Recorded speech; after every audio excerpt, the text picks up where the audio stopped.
Well, things just ended out here at Lowell Park between the Falmouth Commodores and the Cotuit Kettleers, and the Dores still haven't lost this week, but the result today, not quite the one they wanted. The first tie of the season between the Dores and the Kettleers tonight.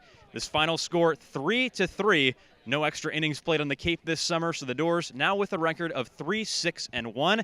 The Kettleers no longer strictly undefeated. They're 8-0-1.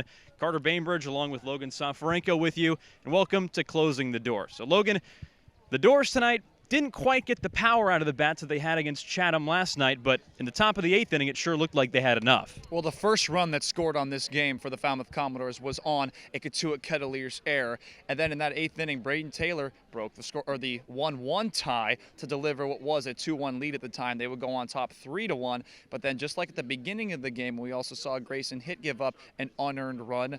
The later parts of the game, 2 runs scored on an error by Braden Taylor to tie the game 3-3. So errors weren't really a big factor in the middle parts of this game, but mainly in the beginning and the end stages of the game.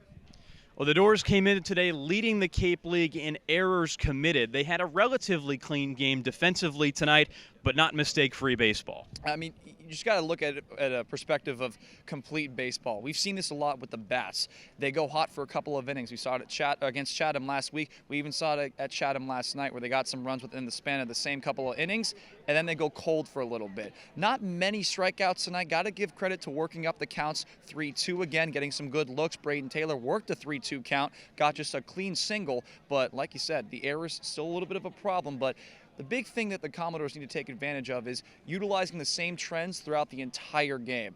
That's not necessarily the errors, so you don't want to be committing errors throughout the entire game, but if it's hitting and it's runs, keep it going throughout the entire game. Well, there wasn't a lot of offense tonight between either team. In a 3-3 final score, things were knotted at 1 for most of the game. And on the topic of defense, Cotuit also committed 3 errors tonight. Uncharacteristically sloppy play from the Kets. But the Dores were kept in this game for at least most of the night by a stellar start from left-hander Grayson Hitt. Grayson Hitt did a very good job limiting the walks. Last week in his start against Chatham had 5 walks, just 1 walk today. 4 2/3, 1 unearned run, and 5 strikeouts. A very good start from the left-hander from Alabama. He'll get the no decision tonight. But also when it comes to the defense for the Falmouth Commodores, let's give some good praise towards Alex Mooney, robbing a couple of base hits into left center field by leaping up and grabbing them. And how about Jacob Walsh at first? He saved what would have been the Cotuit Kettleers scoring a run by robbing a base hit and just stepping on first base. And then also in the 9th inning when the game was tied 3-3, composure by Braden Taylor for a bunt that went right to him just to grab it, step him on the bag, and get the force at third. So that's the good part of the defense. But going back to Grayson Hitt, he's looked really good in these first couple starts with the Falmouth Commodores. Yeah, Grayson Hitt his second start after a victory over Chatham earlier in the season, and excellent points right there about the good Dore defense. Really good stuff to bring out Mooney and Walsh in the infield. Really good plays tonight, and you think about it, for all the criticism that this Dore defense has gotten this season, it was the plays they did make tonight that probably kept them from another loss. Instead, it's a 3-3 tie with the rival Cotuit Kettleers tonight at Lowell Park. The Dores are now 3-6-1. The Kettleers 8-0-1.